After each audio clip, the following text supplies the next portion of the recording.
الحمد لله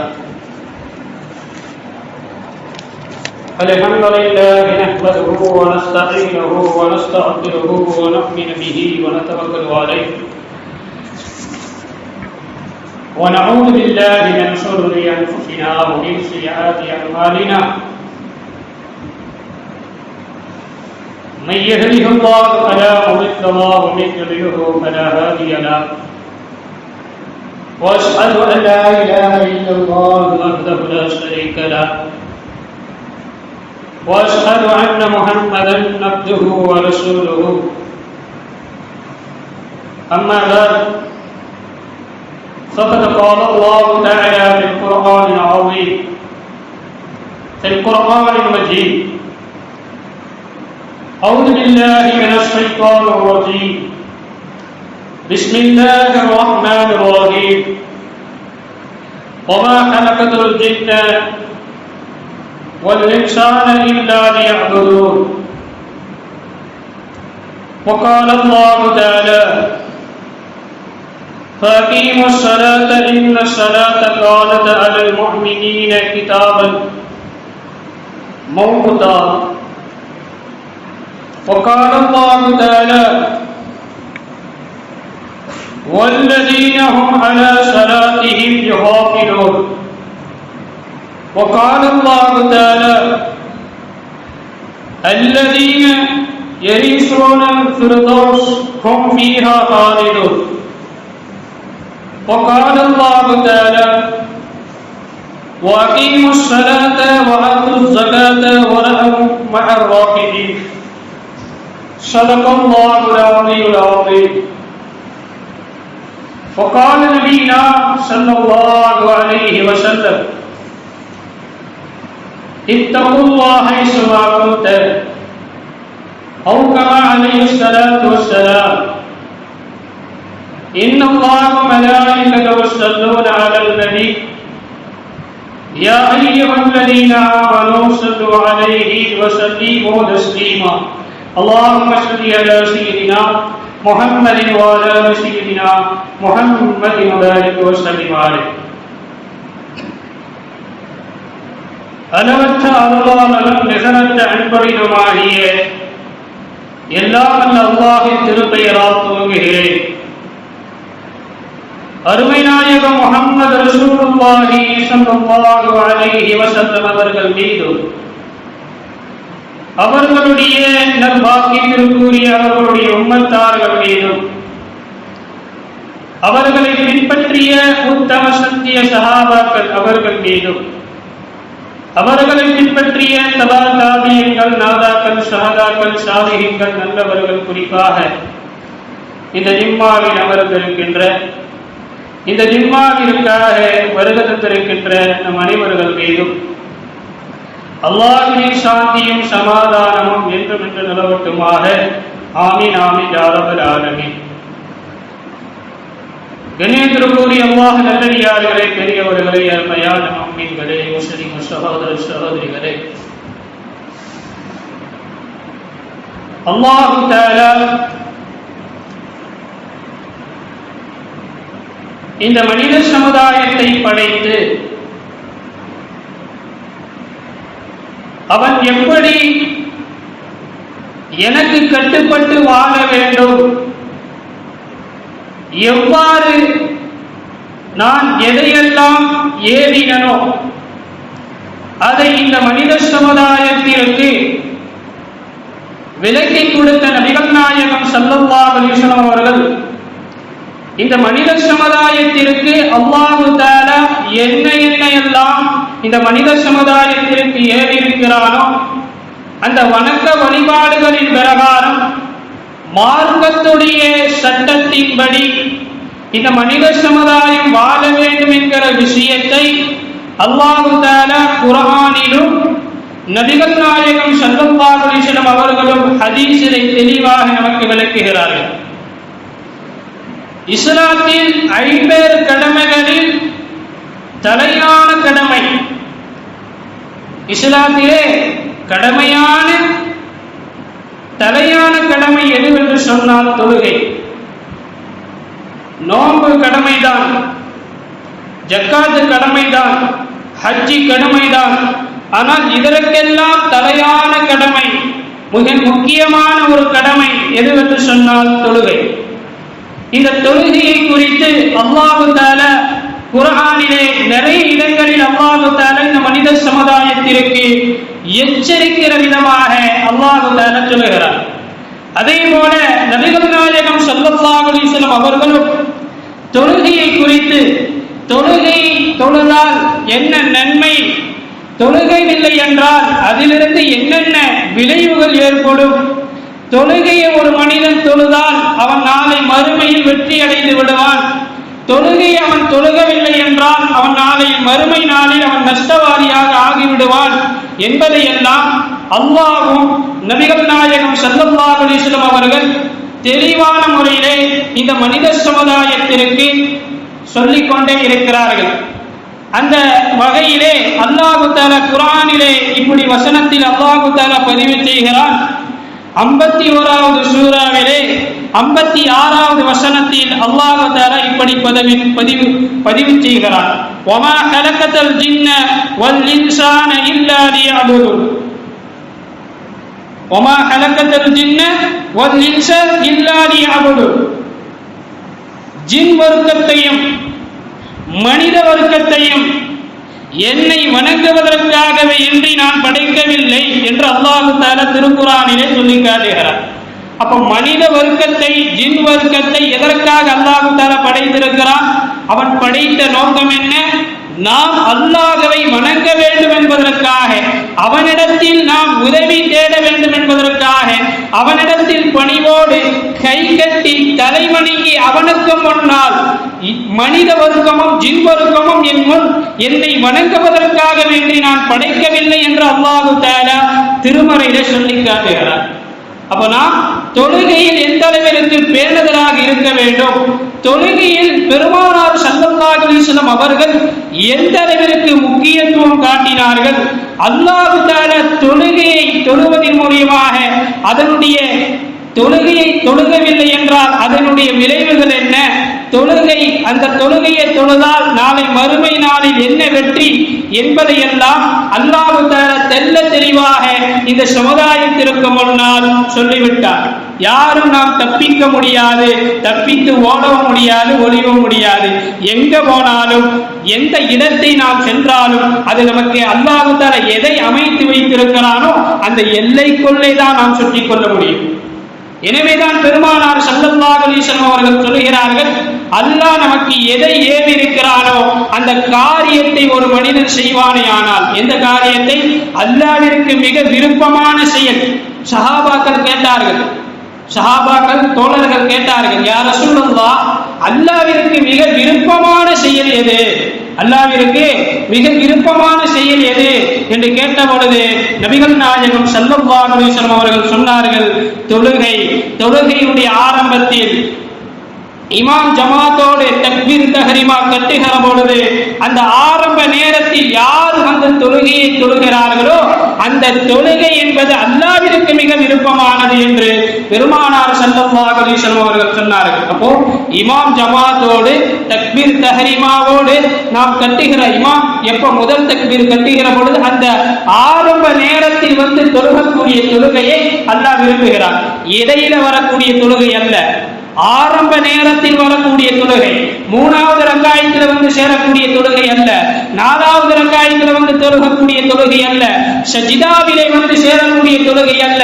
அல்லாஹ் பெருமானார் ஸல்லல்லாஹு அலைஹி வஸல்லம் அவர்கள் சொல்கிறார்கள், அல்லாஹ்விற்கு மிக விருப்பமான செயல் எது என்று சொன்னால் தொழுகையுடைய ஆரம்ப நேரத்தில் வந்து தொழுகக்கூடிய தொழுகையை அல்லாஹ் மிக விரும்புகிறான் என்று நபிகள் நாயகம் ஸல்லல்லாஹு அலைஹி வஸல்லம் அவர்கள் சொன்னார்கள்.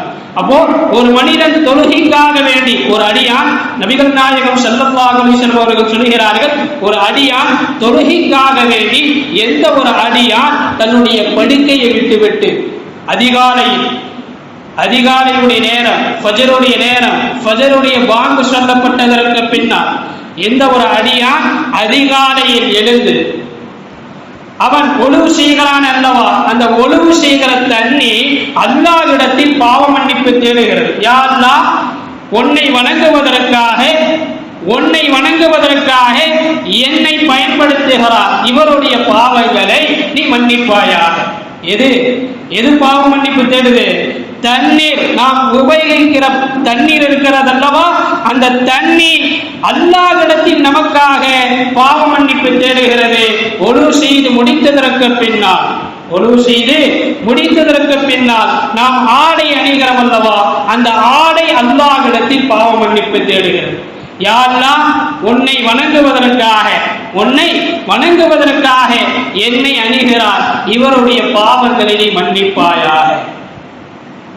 அடுத்து பெருமானார் ஸல்லல்லாஹு அலைஹி வஸல்லம் அவர்கள் சொல்கிறார்கள், யார் தொழுகைக்காக வேண்டி காலில் அணிகிற செருப்பை யார் அணிகிறாரோ, அந்த செருப்பு அல்லாஹ்விடத்தில் தொழுகைக்காக செல்வதற்காக யார் செருப்பை அணிகிறாரோ, அந்த செருப்பு அல்லாஹ்விடத்தில் பாவ மன்னிப்பு தேடுகிறது. யா அல்லாஹ், உன்னை வணங்குவதற்காக என்னை பயன்படுத்துகிறார், இவருடைய பாவங்களை நீ மன்னிப்பாயாக என்று பெருமானார் ஸல்லல்லாஹு அலைஹி வஸல்லம் அவர்கள் சொல்கிறார்கள். அப்போ தொழுகைக்காக நாம் எதையெல்லாம் பயன்படுத்துகிறோமோ அது அல்லாஹ்விடத்தில் பாவ மன்னிப்பு தேடுகிறது. எதையெல்லாம் நாம் பயன்படுத்துகிறோமோ அது அல்லாஹ்விடத்தில் பாவ மன்னிப்பு தேடுகிறது என்றால், நாம் செய்கிற தொழுகைக்காக வேண்டி எந்த அமலையும் அல்லாஹ் தஆலா ஏற்றுக்கொள்கிறார். ரசூலுல்லாஹி ஸல்லல்லாஹு அலைஹி வஸல்லம் அவர்கள் சொல்கிறார்கள், மற்ற அமல்கள் செய்கிறார், தானம் தர்மம் செய்கிறார், ஹஜ்ஜி செய்கிறார், இது போன்ற அமல்கள் எல்லாம் செய்கிறார், அவரிடத்தில் தொழுகை இல்லை என்றால் அவருடைய அமலும் சீராக அமையாது. அவர் செஞ்ச எந்த அமலும் அல்லாஹ்விடத்தில் ஏற்றுக்கொள்ளப்படாது. அது புறக்கணிக்கப்பட்டதாகவே இருக்கும், அது ஒதுக்கப்பட்டதாகவே இருக்கும். ஒரு மனிதன் தொழுகிறார், மற்ற அமல்களும் செய்கிறார், தொழுகை அந்த அடியானிடத்தில் இருக்குமானால் அத்தொழுகையும் அல்லாஹ்விடத்தில் பரிபூர்ணமாகிவிடும். அவர் ஏனைய வழிபாடுகளும் வணக்க வழிபாடுகளையும் அல்லாஹ் தஆலா ஏற்றுக்கொள்கிறான் என்று நபிகள் நாயகம் ஸல்லல்லாஹு அலைஹி வஸல்லம் அவர்கள் சொன்னார்கள். அப்போ நாம் செய்கிற ஒவ்வொரு விஷயங்களிலும் அல்லாஹ் தஆலா எதை எதிர்பார்க்கிறான்? அல்லாஹ் குர்ஆனிலே நமக்கு தெளிவாக சொல்லிவிட்டான். உங்களை நான் எதற்காக படைத்திருக்கிறேன் தெரியுமா? வமா கலகத்துல் ஜின்ன வல் இன்ஸ இல்லா லியஅபுது. ஜின் வர்க்கத்தையும் ஜின் இனத்தையும் மனித இனத்தையும் என்னை வணங்குவதற்காக வேண்டி நான் உங்களை படைக்கவில்லை. அப்ப அல்லாஹ் தஆலா நம்மை படைத்த நோக்கம் அவனை வணங்க வேண்டும். அவனை வணங்க வேண்டும் என்பதற்காக அல்லாஹ் தஆலா நம்மை படைத்திருக்கிறார். நபிகள் நாயகம் ஸல்லல்லாஹு அலைஹி வஸல்லம் அவர்கள் எந்த அளவிற்கு தொழுகையில் முக்கியத்துவம் காட்டினார்கள், எந்த அளவிற்கு தொழுகையில் பேணுதலாக இருந்தார்கள் தெரியுமா? கடைசி தருவாய் ரசூலுல்லாஹி ஸல்லல்லாஹு அலைஹி வஸல்லம் அவர்கள் முடியாத ஒரு காலகட்டம், அவர்களுடைய உடல்நல சரியில்லாத ஒரு சூழ்நிலை, அவர்களால் நடக்க முடியவில்லை. அந்த நேரத்திலும் தொழுகையுடைய நேரம் வருகிறது, வக்து வருகிறது. சஹாபாக்கள் 2 சஹாபாக்களை அழைத்து அவர்களுடைய தோள்களில் கையை போட்டு எந்த அளவிற்கு தெரியுமா, அவருடைய கால் பூமியில் உரசிக்கொண்டே போனது, நடக்க முடியல. 2 சஹாபாக்களுடைய தோள்களில் சாய்ந்து கொண்டு தொழுகைக்கு வந்து தொழுகையை நிலைநாட்டினார்கள் என்றால் எந்த அளவிற்கு பெருமானார் ஸல்லல்லாஹு அலைஹி வஸல்லம் அவர்கள் தொழுகையில் பேணுதலாக முக்கியத்துவம் காட்டினார்கள் என்பதை நாம் ஒவ்வொருவரும் இங்கு சிந்திக்க வேண்டும். பெருமானார் ஸல்லல்லாஹு அலைஹி வஸல்லம் அவர்கள் சொல்கிறார்கள், நாளை மறுமை நாளில் எல்லா அமல்களை விட அமல்கள் விசாரிக்கப்படுகிற பொழுது அல்லாஹ் தஆலா அமல்களை விசாரிப்பான். அதில் முதலில் அல்லாஹ் தஆலா எதை பற்றி அல்லாஹ் தஆலா விசாரிப்பான் என்றால் தொழுகையை பற்றி தான் அல்லாஹ் தஆலா விசாரிப்பான். அந்த தொழுகை சரியாக இல்லை என்றால் நாம் அந்த கேள்விக்கு பதில் சொல்லும் வரை நம்முடைய ஒரு அடி அங்கிருந்து நகர முடியாது. பெருமானார் ஸல்லல்லாஹு அலைஹி வஸல்லம் அவர்கள் சொல்கிறார்கள். அப்போ நாம் எந்த அளவிற்கு தொழுகையில் பேணுதலாக இருக்க வேண்டும், தொழுகையில் எந்த அளவிற்கு நாம் அலட்சியமாக இருக்கிறோம் என்பதை நாம் ஒவ்வொருவரும் நாம் இங்கே சிந்திக்க வேண்டும். அது மட்டுமல்ல, இக்கட்டான ஒரு சூழ்நிலை போர்க்களத்தில கூட அல்லாஹ் தஆலா குர்ஆனிலே சொல்கிறார், பெருமானார் ஸல்லல்லாஹு அலைஹி வஸல்லம் அவர்களும் அவர்களுடைய தோழர்களும் மிக அதிக விரைவில் போர் செய்து கொண்டிருக்கிறார்கள். அந்த நேரத்தில் தொழுகையுடைய நேரம் வருது, தொழுகையுடைய நேரம் வருது. அப்ப அல்லாஹ் தஆலா நபிகள் நாயகம் ஸல்லல்லாஹு அலைஹி வஸல்லம் அவர்களிடம் உத்தரவு போடுறான், நபியே இது போர் செய்கிற நேரம், நீங்கள் என்ன செய்யுங்கள், இமாமாக நின்று ஜமாத்தோடு நீங்கள் என்ன செய்யுங்க, இமாமாக நின்று நீங்கள் தொழுகு வையுங்கள். ஒரு பிரிவு தொழுகட்டும், ஒரு பிரிவு உங்களை பின்னோக்கி உங்களுக்கு பின்னால் அவர்கள் பாதுகாக்கட்டும். அவர்கள் தொழுததற்கு பின்னால், யாரு தொழுது முடித்ததற்கு பின்னால், அவர்கள் தொழுது முடித்ததற்கு பின்னால் பாதுகாத்தார்களே அவர்கள் தொழுது கொள்ளட்டும். தொழுதவர்கள் உங்களை பின்னால் அவர்கள் பாதுகாத்துக் கொள்ளட்டும். எதிரிகளில் இருந்து நீங்கள் என்ன செய்யுங்கள், கவனமான முறையிலே நீங்கள் இருங்கள் என்று அல்லாஹ் தஆலா நபிகள் நாயகம் ஸல்லல்லாஹு அலைஹி வஸல்லம் அவர்களுக்கு உத்தரவு போடுறான். அப்போ இக்கட்டான ஒரு சூழ்நிலை, எதிரிகள் ஆயுதங்களோடு நிற்கிறார்கள். கொஞ்சம் அசந்தார்கள் என்றால் அந்த அசந்த நேரமாக பார்த்து வெட்டி விடுவார்கள், கொலை செய்து விடுவார்கள். அந்த நேரத்திலும் கூட அல்லாஹ் தஆலா என்ன சொல்லுகிறான் தெரியுமா, தொழுகையுடைய நேரம் வந்துவிட்டால் அந்த தொழுகையை நீங்கள் நிறைவேற்ற வேண்டும் என்று அல்லாஹ் தஆலா நபிகள் நாயகம் ஸல்லல்லாஹு அலைஹி வஸல்லம் அவர்களுக்கு உத்தரவு போடுகிறான். என்றால் இன்றைக்கு நாம் தேவையில்லாத விஷயங்களுக்கு நாம் காரணம் காட்டுகிறோம், தேவையில்லாத விஷயங்களை நாம் காரணம் காட்டுகிறோம். ஆனால் அது உயிர் போய்விடும், திரும்பினால் உயிர் போய்விடும். அந்த நேரத்திலும் கூட தொழுகையை நீங்கள் விடக்கூடாது என்று அல்லாஹ் தஆலா எச்சரிக்கிறான். என்றால் நாம் எந்த அளவிற்கு தொழுகையில் பேணுதலாக இருக்க வேண்டும் என்பதை நாம் ஒவ்வொருவரும் நாம் இங்கு சிந்திக்க வேண்டும். நண்பர்களே, பெருமானார் ஸல்லல்லாஹு அலைஹி வஸல்லம் அவர்கள் சஹாபாக்களிடத்தில் கேட்கிறார், ஒரு வீட்டுக்கு பக்கத்துல ஒரு வீடு இருக்குது, அந்த வீட்டுக்கு அருகில ஒரு ஆறு ஓடுது.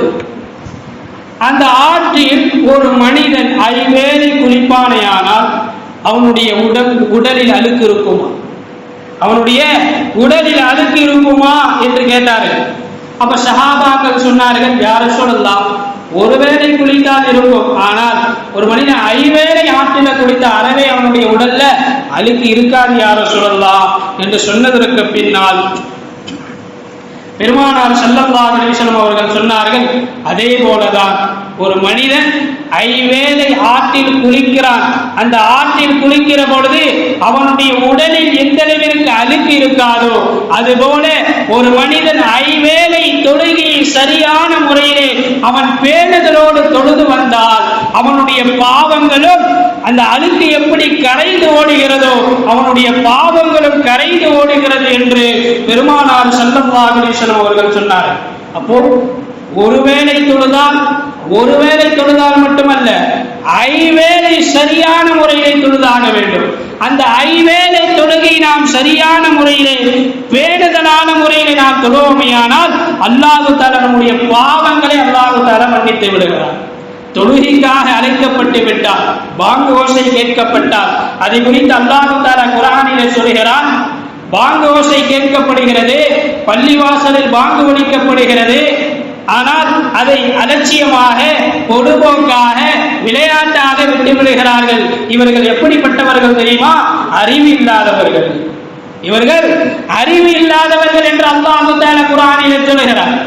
தொழுகைக்காக பாங்கு சொல்லப்பட்டதற்கு பின்னால் அதை காதில் வாங்காமல் விளையாட்டாக வீண் செயல்களில் வீணான காரியங்களில் எந்த ஒரு அடியான் அலட்சிய போக்கில் விட்டு விடுகிறானோ இவன் யாரு தெரியுமா, நான் சொல்லவில்லை, அல்லாஹ் குர்ஆனிலே சொல்லுகிறார், இவர் அறிவு இல்லாதவர்கள் என்று அல்லாஹ் தஆலா திருமறையிலே சொல்லி காட்டுகிறார். அப்போ தொழுகையில் எந்த அளவிற்கு நாம் பேணுதலாக இருக்க வேண்டும்.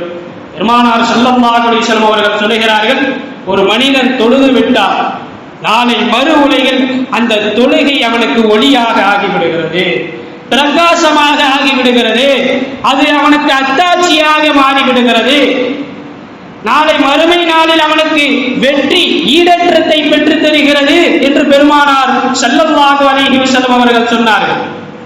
அப்ப அவன் தொழுகவில்லை என்றால், எதிர்மாற்றமாக தொழுகையில் அவன் பேணுதலாக தொழுகவில்லை என்றால், பொதுபோக்காக அலட்சியமாக அவன் விட்டு விடுவானேயானால் அந்த தொழுகை அவனுக்கு என்னவாகாது,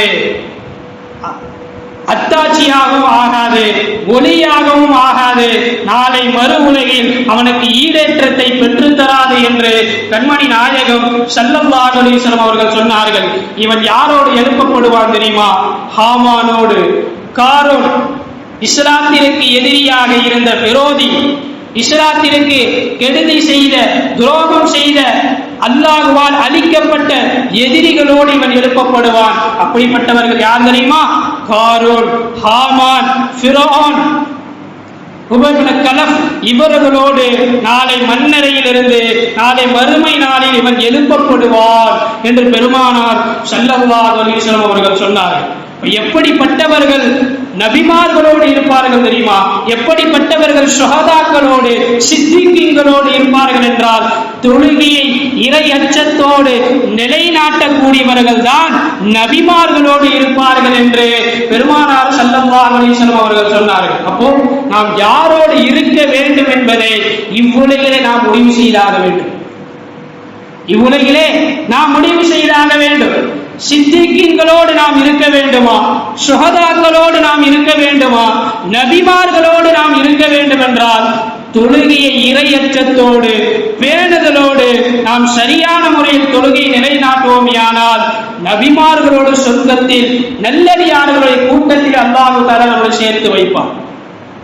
நபிகள் நாயகம் ஸல்லல்லாஹு அலைஹி வஸல்லம் அவர்கள் சொல்கிறார்கள், அல்லாஹ் தஆலா ஒரு அடியானை பார்த்து ஆச்சரியப்படுகிறார். அந்த அடியானை பார்த்து அல்லாஹ் தஆலா மலக்குமார்களிடத்தில் பெருமையாக பேசுகிறார்.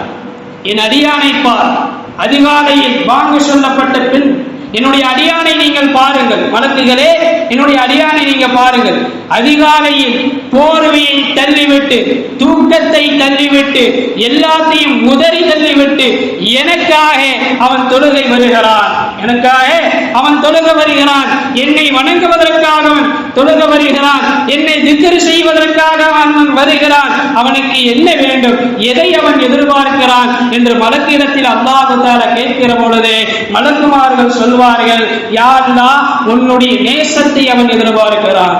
உன்னுடைய நேசத்தை அவன் எதிர்பார்க்கிறான். உன்னுடைய பிரியத்தை எதிர்பார்க்கிறான். நாளை மறுமை நாளில் அவன் உயர அந்தஸ்தை, உயர்வான அந்தஸ்தை பெற வேண்டும் என்று அவன் ஆசைப்படுகிறான் என்று மலக்குகள் சொன்ன பொழுது அல்லாஹ் தஆலா அந்த மலக்குகளிடத்தில் சொல்லுவான், என் அடியான் என்னை ஆசைப்படுகிறானோ, எனக்காக தொழுத அடியான், எனக்காக திக்ர் செய்த அடியான், எனக்காக நன்மை செய்த அடியான், அவன் எதையெல்லாம் ஆசைப்படுகிறானோ அத்தனை நான் அவனுக்கு தருகிறேன். அவன் விரும்பியதை எல்லாம் நான் செய்வேன் என்று அல்லாஹ் தஆலா மலக்குமார்களிடத்தில் அந்த அடியானை பற்றி பெருமையாக பேசுகிறான் என்றால், நாம் எந்த அளவிற்கு தொழுகையில் இறையச்சத்தோடு அல்லாஹ்வுடைய நேசத்தை நாம் பெற வேண்டும் என்றால், நாம் எந்த அளவிற்கு நாம் இறையச்சத்தோடு தொழுகையில் பேணுதலாக இருக்க வேண்டும் என்பதை நாம் ஒவ்வொருவரும் இங்கு சிந்திக்க வேண்டும் நண்பர்களே. அல்லாஹ் தஆலா குர்ஆனிலே சொல்கிறான், ஃபஅகீமுஸ் ஸலாத இன்னஸ் ஸலாத கானத் அலல் முஃமினீன கிதாபன் மௌகூதா. நேரம் குறிப்பாக்கப்பட்ட நேரம், ஃபஜ்ர் எந்த நேரம் குறிப்பாக்கப்பட்டதோ அந்த நேரத்தில் ஒரு முஃமின் தொழுவது அவன் மீது கடமை.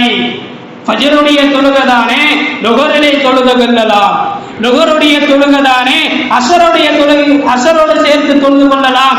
இப்படி அலட்சியமாக, பொடுபோக்காக, கவனமில்லாமல் அந்த தொழுகையை விட்டுவிட்டால் அல்லாஹ் தஆலா குர்ஆனிலே சொல்கிறான், அராய்தல்லதீன சொல்கிறான், ஃபவைலுல் லில் முஸல்லீன், ஃபவைலுல் லில் முஸல்லீன். தொழுகையாளிகளுக்கு கேடுதான். தொழுகையாளியா? நம்ம எல்லாம் தொழுகிறோம், தொழுகையாளிக்கு அல்லாஹ் கேடுங்கிறானே. எப்படிப்பட்ட தொழுகையாளி தெரியுமா? ஃபவைலுல் லில் முஸல்லீன், கவனமற்ற தொழுகை, பாராமுகமாக தொழுகக்கூடிய தொழுகை, அலட்சியமாக தொழுகக்கூடிய தொழுகை, ஏதோதானே என்று தொழுகக்கூடிய தொழுகை, இந்த தொழுகை அவனுக்கு கேடுதான் என்று அல்லாஹ் தஆலா திருமறையிலே சொல்லி காட்டுகிறார். அப்போ நாம் எந்த அளவிற்கு தொழுகையில் பேணுதலாக இருக்க வேண்டும், எந்த அளவிற்கு நாம் கவனமான முறையில் இருக்க வேண்டும் என்பதை நாம் ஒவ்வொருவரும் இங்கு சிந்திக்க வேண்டும் நண்பர்களே. பெருமானார் ஸல்லல்லாஹு அலைஹி வஸல்லம் அவர்கள் சொன்னார்கள், நாளை மறு உலகில் ஒரு அடியான் வெற்றி பெற வேண்டும் என்றால் அவனிடத்தில் நிச்சயமாக ஒரு முஸ்லிமிடத்தில் தொழுகை இருந்தாக வேண்டும். ஒரு இணை வைக்கக்கூடியவனுக்கும் ஒரு முஸ்லிமுக்கும் என்ன வேறுபாடு தெரியுமா? அவன் தொழுகையை விடுவதுதான் என்று பெருமானார் ஸல்லல்லாஹு அலைஹி வஸல்லம் அவர்கள் சொன்னார்கள். ஷைத்தான் அல்லாஹ்வை நெருங்க விடாமல் அந்த அடியானை தடுக்குகிறார். அல்லாஹ்வை நெருங்க விடாமல் எத்தனை விதமான சதிகளை அவனை செய்து அவனை நரகத்தில் கொண்டு போய் சேர்க்க வேண்டும் என்பதே அவனுடைய குறிக்கோள். ஷைத்தானுடைய குறிக்கோள் என்ன? தன் அடியானை எப்படியாவது அல்லாஹ்விற்கு மாற்றம் செய்து அவனை கொண்டு போய் நரகத்தில் தள்ளியாக வேண்டும், அவன் நரகத்தில் கொண்டு போய் சேர்த்தாக வேண்டும் என்று ஒரே குறிக்கோள் ஷைத்தானுடைய குறிக்கோள். அதை தான் அல்லாஹ் தஆலா சொல்கிறான், ஷைத்தான் உங்களுக்கு தெளிவான எதிரி, அவனிடத்தில் நீங்கள் அலட்சியமாக இருக்காதீர்கள், நன்மையான விஷயங்களில் நீங்கள் முன்னோக்கி வாருங்கள். அப்படி நீங்கள் வருவீர்களே ஆனால் அந்த ஷைத்தானை விட்டு உங்களிடத்தில் இருந்து நான் பாதுகாத்து விடுகிறேன். எப்படியெல்லாம் இருக்கிறார் தெரியுமா? பெருமானார் ஸல்லல்லாஹு அலைஹி வஸல்லம் அவர்கள் சொல்கிறார்கள், ஒரு அடியான் தூங்குகிற பொழுது அவன் அதிகாலையில் ஃபஜ்ருடைய தொழுகைக்கு அவன் எழுப்ப விடாமல் 3 முடிச்சுகளை போட்டு விடுகிறான். அவனை எழுந்திருக்க விடாமல் 3 முடிச்சுகளை போட்டு விடுகிறான். அந்த அடியான் அந்த ஷைத்தானுடைய சூழ்ச்சியிலிருந்து பாங்கு சொல்லப்பட்டதற்கு பின்னால் அந்த அடியான் எழுந்து விட்டால் முதல் முடிச்சு அவிழ்ந்து விடுகிறது. தொழுகைக்காக வேண்டி அவன் ஒழு செய்து விட்டால் 2வது முடிச்சும் அவிழ்ந்து விடுகிறது. அவன் தக்பீர் தஹரீமாவோடு அவன் தக்பீர் கட்டி தொழுகையில் நின்று விட்டால் 3வது முடிச்சும் அவிழ்ந்து விடுகிறது. ஷைத்தானுடைய ஆதிக்கத்திலிருந்து அந்த அடியானை அல்லாஹ் தஆலா பாதுகாத்து விடுகிறார். அப்போ ஷைத்தானுடைய ஆதிக்கத்தில் நாம் இருக்கிறோமா, ஷைத்தானுடைய கண்ட்ரோலில் நாம் இருக்கிறோமா, அல்லது அல்லாஹ்வுடைய கண்ட்ரோலில் இருக்கிறோமா என்பதை நாம் ஒவ்வொருவரும் இங்கே சிந்திக்க வேண்டும். பெருமானார் ஸல்லல்லாஹு அலைஹி வஸல்லம் அவர்கள் சொல்கிறார்கள், ஒரு மனிதன் தொழுகையில் இறை அச்சத்தோடு தொழுதால், இறை அச்சத்தோடு பேணுதலோடு அவன் தொழுதால் அவன் சொர்க்கத்தில் நுழைந்து விடுகிறான். அல்லாஹ் தஆலா குர்ஆனிலே சொல்கிறார், வல்லதீன ஹும் அன் ஸலாத்திஹிம் யுஹாஃபிலூன். எப்படிப்பட்டவர்கள் சொர்க்கத்தில் நுழைவார்கள் தெரியுமா?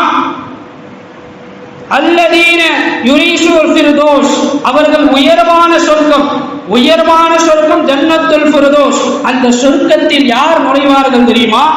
தொழுகையில் பேணுதலாக தொழுகக்கூடிய தொழுகை, கவனமற்ற தொழுகை அல்ல, தொழுகையில் இறை அச்சத்தோடு பேணுதலோடு ஐவேளை தொழுகையை சரியான முறையிலே நிலைநாட்டக்கூடிய இறையச்சமுள்ள தொழுகை. அந்த தொழுகையாளி ஜன்னத்துல் ஃபிர்தௌஸ் உயர்ந்தமான சொர்க்கத்தில் அவர் நுழைவார். அதில் அவர்கள் நிரந்தரமாக அதில் இருப்பார்கள் என்று அல்லாஹ் தஆலா திருமறையிலே சொல்லி காட்டுகிறார். இப்படிப்பட்டவர்கள் தான் சொர்க்கத்தில் நுழைவார்கள் என்று அல்லாஹ் தஆலா தன்னுடைய திருமறையிலே சொல்லி காட்டுகிறார். அடுத்து அல்லாஹ் தஆலா சொல்கிறான், வஅகீமுஸ் ஸலாத வஅத்துஸ் ஸகாத வர்கஉ மஅர் ராகிஈன். 2வது சூராவின் 43வது வசனத்துல அல்லாஹ் தஆலா இப்படி பதிவு செய்கிறார், வஅகீமுஸ் ஸலாத வஅத்துஸ் ஸகாத வர்கஉ மஅர் ராகிஈன். நீங்கள் என்ன செய்யுங்கள்? தொழுகையை நீங்கள் நிலைநாட்டுங்கள், தொழுகையை நீங்கள் நிலைநாட்டுங்கள். வாது ஜகாத, ஜகாத் கொடுத்து வாருங்கள். வர்கஉ மஅர் ராகிஈன், ருக்கு செய்பவர்களோடு ருக்கு செய்யுங்கள் என்று அல்லாஹ் தஆலா தன்னுடைய திருமறையிலே சொல்லி காட்டுகிறார். இந்த வசனத்துல கூட நாம் விளங்க வேண்டிய விஷயம் என்ன தெரியுமா? ருக்கு செய்பவர்களோடு வந்து சேருங்கள் என்று அல்லாஹ் தஆலா சொல்றான். ருக்கு செய்பவர்களோடு சேர்ந்து நீங்கள் ருக்கு செய்யுங்கள். அந்த நேரத்தில் யார் வருகிறாரோ அவருடைய தொழுகையை அல்லாஹ் ஏற்றுக்கொள்கிறார். அந்த தொழுகைக்கு அல்லாஹ்விடத்தில் மிகப்பெரிய ஒரு அந்தஸ்து இருக்கிறது. ஏன்னா அல்லாஹ் தஆலா இதை கட்டளையிட்டு விட்டான் அல்லவா, வஅகீமுஸ் ஸலாத, தொழுகையை நீங்கள் நிலைநாட்டுங்கள். வஅது ஸகாத, ஸகாத் கொடுத்து வாருங்கள். வர்கஉ மஅர் ராகிஈன், ருக்கு செய்பவர்களோடு ருக்கு சேர்ந்து செய்யுங்கள் என்று அல்லாஹ் தஆலா தன்னுடைய திருவசனத்திலே சொல்லி காட்டுகிறார். அப்போ நாம் எந்த அளவிற்கு தொழுகையில் பேணுதலாக இருக்கிறோம்? பெருமானார் ஸல்லல்லாஹு அலைஹி வஸல்லம் அவர்கள் சொல்கிறார்கள், ஒரு கணவன் மனைவியாக இருந்தாலும் சரி, அவரிடத்தில் இருக்க வேண்டிய இரையச்சம் என்ன தெரியுமா? தொழுகைக்காக வேண்டி எந்த ஒரு கணவன் தன்னுடைய மனைவியை எழுப்பி விடுகிறானோ, அதே போல கணவன் உறங்கிவிட்டால், கணவன் தூங்கிவிட்டால் மனைவி கணவனை தொழுகைக்காக எழுப்பி விடுகிறாரோ, இந்த நன்மை செய்கிற விஷயத்தை அல்லாஹ் தஆலா பிரியப்படுகிறான். இந்த நன்மையை அல்லாஹ் விரும்புகிறான் என்று பெருமானார் ஸல்லல்லாஹு அலைஹி வஸல்லம் அவர்கள் சொன்னார்கள். நாம் நன்மை செய்கிற விஷயத்துல முன்னாடி போகணும், தொழுகக்கூடிய விஷயத்துல நம்ம முன்னாடி போகணும். அப்படி போகிற விஷயத்தை அல்லாஹ் மிகவும் விரும்புகிறான். பெருமானார் ஸல்லல்லாஹு அலைஹி வஸல்லம் அவர்கள் சொல்கிறார்கள், சஹாபாக்கள் எந்த அளவிற்கு தொழுகையில் இரையச்சத்தோடு இருந்தார்கள் தெரியுமா? தொழுகைக்காக பாங்கு சொல்லப்பட்டு விட்டது என்றால் தங்களுடைய வேலைகளை அப்படியே போட்டுவிட்டு தொழுகைக்காக வந்து விடுவார்கள். தங்களுடைய என்னென்ன வேலைகள் செய்கிறார்களோ அப்படியே அந்த வேலைகளை போட்டுவிட்டு தொழுகைக்காக வந்து தொழுகையை முடித்ததற்கு பின்னால் அவர்களுடைய வேலைகளை தொடங்குவார்கள் என்று நாம் வரலாற்றில் பார்க்க முடிகிறது. அப்போ எந்த அளவிற்கு அவர்கள் தொழுகையில் இரையச்சத்தோடு வாழ்ந்தார்கள் என்பதை நாம் ஒவ்வொருவரும் இங்கு சிந்திக்க வேண்டும். பெருமானார் ஸல்லல்லாஹு அலைஹி வஸல்லம் அவர்கள் அடுத்து சொல்கிறார்கள், ஒரு பாவமான காரியம் எது தடுக்கிறது தெரியுமா? ஒரு மானக்கேடான விஷயம், ஒரு தீய காரியங்கள் விட்டு எது அவரை பாதுகாக்கிறது என்றால் அல்லாஹ்வே குர்ஆனிலே சொல்கிறான். 29வது சூராவிலே 45வது வசனத்தில் அல்லாஹ் தஆலா இப்படி பதிவு செய்கிறார், தொழுகை என்பது மானக்கேடான விஷயங்களை, தீய காரியங்களை விட்டு அவனை பாதுகாத்து விடுகிறது. தீய காரியங்கள், மானக்கேடான விஷயங்கள், இதை விட்டு தொழுகை அவனை பாதுகாத்து விடுகிறது என்று பெருமானார் ஸல்லல்லாஹு அலைஹி வஸல்லம் அவர்களும் சொல்கிறார்கள், அல்லாஹ்வும் குர்ஆனிலே சொல்லி காட்டுகிறார். அப்ப நாம் தொழுகையில் எந்த அளவிற்கு பேணுதலாக இருக்க வேண்டும் என்பதை நாம் ஒவ்வொருவரும் இங்கு சிந்திக்க வேண்டும் நண்பர்களே. கடைசி ஆயத்துல கூட அல்லாஹ் தஆலா இப்படி எச்சரிக்கிறார், தொழுகாதவர்களை அல்லாஹ் தஆலா இப்படி எச்சரிக்கிறார், மா ஸலககும் ஃபீ ஸகர், அவர்கள் தொழுகாமல் நரகத்திற்கு சென்ற பொழுது நரகவாசிகளை பார்த்து கேட்பார்கள், மா ஸலககும் ஃபீ ஸகர், நரகத்துல எது உங்களை தள்ளியது, நரகத்துல உங்களை எது தள்ளியது என்று கேட்ட பொழுது நரகவாசிகள் சொல்லுவார்கள், காலு லம் நகு மினல் முஸல்லீன், தொழுகையாளிகளோடு சேர்ந்து நாங்கள் தொழுகவில்லையே என்று நரகவாசிகள் சொல்லுவார்கள்.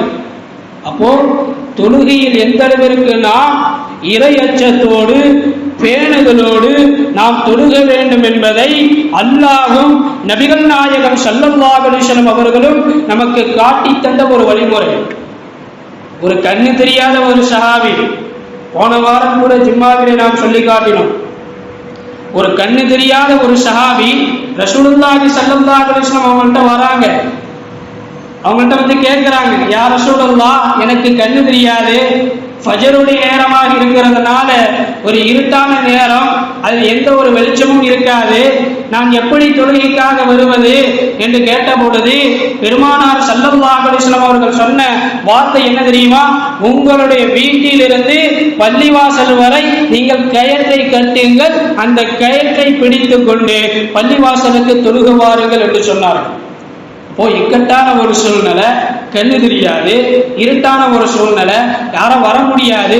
அந்த நேரத்திலும் பெருமானார் ஸல்லல்லாஹு அலைஹி வஸல்லம் அவர்கள் தொழுகைக்காக நீங்கள் விரைந்து வாருங்கள், உங்க வீட்டிலிருந்து பள்ளிவாசல் வரை நீங்கள் கயிற்றை கட்டி அதை பிடித்துக் கொண்டு தொழுகைக்கு வாருங்கள் என்றால் இப்ப எந்த அளவிற்கு தொழுகையில் முக்கியத்துவம் காட்டினார்கள்.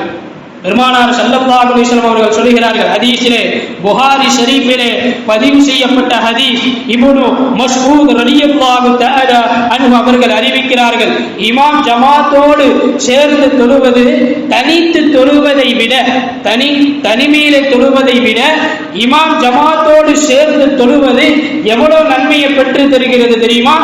27 மடங்கு நன்மையை பெற்று தருகிறது என்று நபிகள் கோமான் ஸல்லல்லாஹு அலைஹி வஸல்லம் அவர்கள் சொன்னார்கள். அப்போ அது மட்டுமல்ல, அது சொன்னதற்கு பின்னால் சில சஹாபாக்கள் என்ன செய்தாங்கன்னா, வீட்டிலே தன்னுடைய தொழுகையை நிலைநாட்டிக்கிட்டு இருந்தாங்க. தொழுகைக்கு இமாம் ஜமாத்தோடு வராம வீட்டிலே என்ன செஞ்சாங்க, தொழுகையை தொழுதுகிட்டு இருந்தாங்க. அப்பொழுது ரசூலுல்லாஹி ஸல்லல்லாஹு அலைஹி வஸல்லம் அவர்கள் தொழுகையை முடித்ததற்கு பின்னால் யார் யாரெல்லாம் இமாம் ஜமாத்தோடு வந்து தொழுகவில்லையோ அவருடைய இல்லத்தை, அவருடைய வீட்டை எரிக்கட்டைகளை கொண்டு எரிக்க என்னுடைய உள்ளங்கள் நாடுகிறது என்று பெருமானார் ஸல்லல்லாஹு அலைஹி வஸல்லம் அவர்கள் சொன்னார்கள் என்றால், தொழுகையில் எந்த அளவிற்கு முக்கியத்துவம் காட்டினார்கள், தொழுகையில் எந்த அளவிற்கு இறையச்சத்தோடு வாழ வேண்டும் என்கிற விஷயத்தை அல்லாஹ்வும் நபிகள் நாயகம் ஸல்லல்லாஹு அலைஹி வஸல்லம் அவர்கள் இந்த சமுதாயத்திற்கு எடுத்து காட்டுகிறார்கள். அது மட்டுமல்ல, பகலும் சரி இரவும் சரி, இரவு முழுக்க ரசூலுல்லாஹி ஸல்லல்லாஹு அலைஹி வஸல்லம் அவர்கள் முட்டிக்கால் வீங்க வீங்க தொழுது கொண்டிருக்கிறார்கள். முட்டிக்கால் வீங்க வீங்க தொழுது கொண்டிருக்கிறார்கள். அந்த நேரத்தில் ஆயிஷா சித்திகா ரலியல்லாஹு தஆலா அன்ஹா அவர்கள் கேட்கிறார்கள், யா ரசூலல்லாஹ், உங்களுடைய முன்பின் பாவங்கள் தான் மன்னிக்கப்பட்டுருச்சு, இப்ப எதுக்கு நீங்க போட்டு உங்க வளர்த்திக்கிட்டு ஏன் காலு வீங்க வீங்க இந்த அளவிற்கு தொழுகிறீர்கள் என்று கேட்ட பொழுது ரசூலுல்லாஹி ஸல்லல்லாஹு அலைஹி வஸல்லம் அவர்கள் சொன்ன வார்த்தை என்ன தெரியுமா? என்னுடைய முன்பின் பாவங்கள் மன்னிக்கப்பட்டிருந்தாலும் நான் அல்லாஹ்வினுடைய பிரியத்திற்கு ஆளாக வேண்டும், அல்லாஹ்வுடைய நேசத்தை நான் பெற்றுக்கொள்ள வேண்டாமா என்று சொன்னார்கள். என்றால் முன்பின் பாவங்கள் மன்னிக்கப்பட்ட ரசூலே கரீம் ஸல்லல்லாஹு அலைஹி வஸல்லம் அவர்களே இப்படி இருந்தார்கள் என்றால், பாவத்தில் முழுகியிருக்கிற நாம் எந்த அளவிற்கு தொழுகையில் இறையச்சத்தோடு தொழுக வேண்டும், தொழுகையில் எந்த அளவிற்கு பேணுதலோடு தொழுக வேண்டும் என்பதை நாம் ஒவ்வொருவரும் இங்கே சிந்திக்க வேண்டும் நண்பர்களே. அதே போல 7 வயது ஆகிவிட்டால், குழந்தைகள் 7 வயது ஆகிவிட்டால் உங்களுடைய பிள்ளைகளை தொழுகைக்காக ஏவுங்கள், தொழுகைக்காக அவர்களை ஏவுங்கள். அவர்கள் 10 வயதாகி அவர்கள் தொழுகவில்லை என்றால் அவர்களை அடித்து தொழுகைக்கு அனுப்புங்கள் என்று பெருமானார் ஸல்லல்லாஹு அலைஹி வஸல்லம் அவர்கள் சொன்னார்கள். பெரியவர்கள் சொல்வது ஒரு விஷயத்தை சொல்வார்கள், 5ல வளையாதது 50ல வளையாதுன்னு சொல்லுவாங்க. இவன் 7 வயசுல தொழுகவில்லை என்றால் அவன் 50 வயசானாலும் சரி 60 வயசானாலும் சரி அவன் தொழுக மாட்டான். உன்னுடைய குழந்தையை நீ இறையச்சத்தோடு உன் பிள்ளை கை விரலை பிடித்து நீ தொழுகைக்கு நீ அழைத்து வருவீர்களே, ஆனால் நாளை நீ முதுமை ஏற்படுகிற பொழுது அவன் உன் கையை பிடித்து தொழுகைக்காக அழைத்து வருவான். அந்த அப்படிப்பட்ட இறையச்சம் உள்ள குழந்தைகளாக நாம் இங்கே உருவாக்க வேண்டும். அப்படிப்பட்ட குழந்தையை பெருமானார் ஸல்லல்லாஹு அலைஹி வஸல்லம் அவர்கள் அப்படி உருவாக்க வேண்டும் என்கிற விஷயத்தையும் அல்லாஹ்வும் ரசூலும் நமக்கு எடுத்து காட்டுகிறார்கள். அவ்வழியில் வாழ்ந்து தொழுகையில் இறையச்சத்தோடு ஐவேளை தொழுகையில் பேணுதலோடு தொழுது நாளை மறு உலகில் வெற்றியடக்கூடியவர்களாக உயர்ந்த சொர்க்கமான ஜன்னத்துல் ஃபிர்தௌஸ் சொர்க்கத்தில் நுழைவதற்கு அல்லாஹ் தஆலா நம் அனைவருக்கும் கிருபை செய்வானாக. ஆமீன் ஆமீன். வாஹிர தவானா அல்ஹம்துலில்லாஹி ரப்பில் ஆலமீன். அஸ்ஸலாமு அலைக்கும் வரஹ்மத்துல்லாஹி தஆலா வபரகாத்துஹு.